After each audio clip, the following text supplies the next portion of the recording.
More than anything else, we want the economy lifted. We want it thriving. I mean, every good American does. But when Congress passes a bill, passes it so quickly that members on both sides of the aisle say, never read it. When you look at the numbers inside the bill, and they're actually sort of precise, and you think that they had some sort of scientific study, and they thought, this is the right number, and basically pulled it out of a hat. It's a whole big push to get it passed on a Friday night. They even flew poor Senator Brown back from Ohio. His mother had died so that he could vote and leave. And then the president doesn't sign it in Ohio, or doesn't sign it that night, Friday night, doesn't sign it Saturday, doesn't sign it Sunday, not Monday, and then takes till Tuesday when there's this big rush. He flies an expensive 747 out there just for a backdrop, not for any other presidential reason. That costs millions of dollars. And so we're sitting there thinking, like, why do we think this one's going to work? I mean, it makes everyone, can you see how it would make people uncomfortable? Sure, I do. And I think that there must be things in that bill that the Congress or the president may not support in exactly that way if they had 2 more months to deal with it. But let me back up and say, if you look at what's happened to the stock market, if you look at what's happened to housing values, if you look at what's happened to bank loan portfolios because the value of their other assets that they've already issued loans against were going down, I think there was a pretty good argument for trying to pass something at about this level of investment with the divisions as they were: unemployment, food stamps, and tax cuts, aid to education and health care, and job creation. There was an argument for doing that as quickly as possible.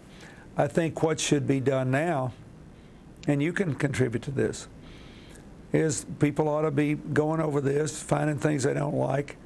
Congress has clearly proved they can act in a hurry. If there's something wrong with it, it can be amended. If something needs to be kicked in, it can be put in. Something needs to be taken out, it can be taken out. Something needs to be cured administratively, that can be done. For example, the Secretary of Energy will have quite a lot of discretionary authority about how some of this energy efficiency money will be spent. So yes, I get it. I get why people are worried. But we were in a circumstance where I think the president believed, the economic team believed, they had to move as quickly as they could.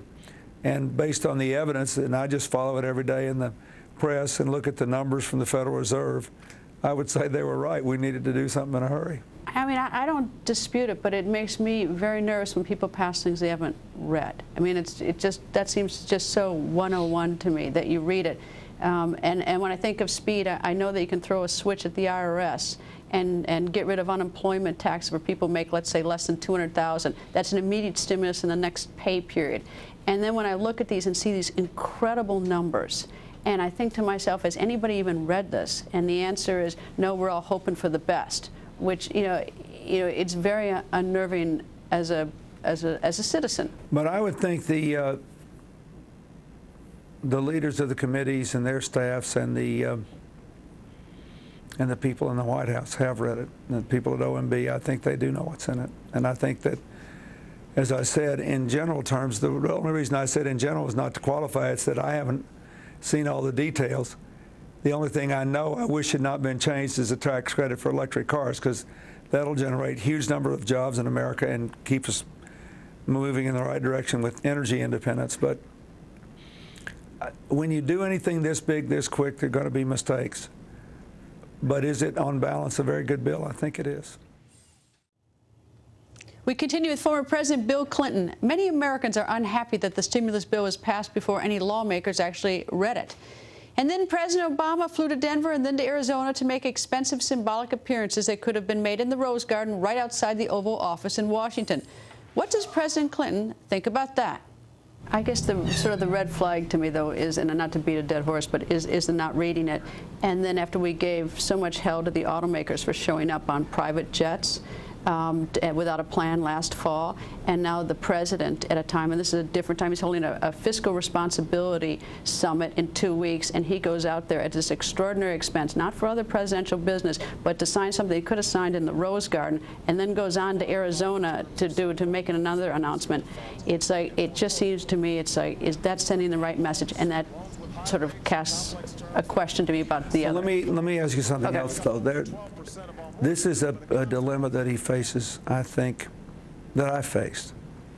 Except when you give an address to the nation before the Congress, the State of the Nation address. I think he's going to give one in a couple of weeks.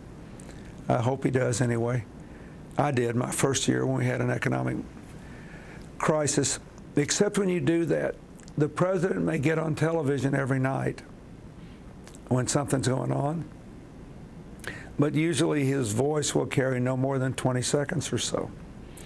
I'll just give you an example. I thought the best night he'd had on TV for himself was that incredibly moving encounter he had with the lady who had lost her job and was sleeping with her child in the back seat of her car. And the next day, the lady had a house to live in. It was beautiful, moving. But no one watching that could learn what was in the stimulus package and how it fit with the bank reforms and what they were going to do on housing and banking. And so he'll be able to do that if he addresses the country as a whole. But I think when you go out into the country, you're more likely to get more of your message out, at least in the regions where you are.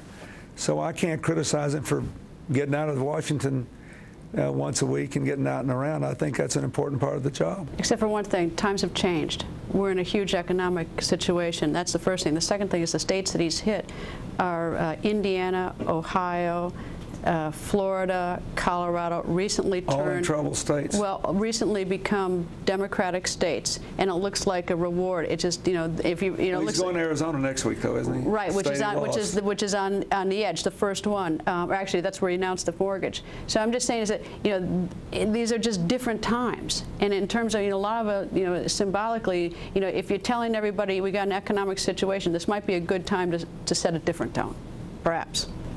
Well, it's something I think they ought to consider.